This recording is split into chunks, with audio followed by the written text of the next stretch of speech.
Une cour d'appel en Californie relance les poursuites engagées par Waddy Robson et James Safechuck contre Michael Jackson, qu'ils accusent d'abus sexuels. Aujourd'hui âgés respectivement de 40 et 45 ans, les deux hommes s'étaient confiés en 2019 dans un documentaire sur les agressions sexuelles qu'ils auraient subies de la part du roi de la pop dans son ranch Neverland alors qu'ils étaient mineurs.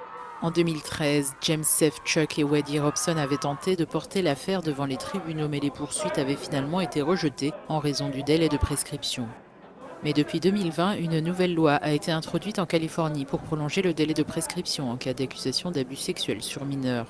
Résultat, 3 juges de la Cour d'appel californienne se sont prononcés en faveur de la réouverture d'un procès contre MJJ Productions et MJJ Ventures, deux sociétés dont le roi de la pop était l'unique propriétaire et le seul actionnaire.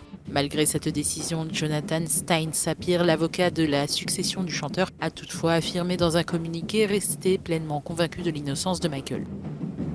Les 3 juges qui ont entendu l'affaire n'ont pas rendu de décision immédiate, mais ont déclaré que ces sociétés auraient pu prévenir ces torts en exigeant par exemple la présence d'un chaperon pour les enfants.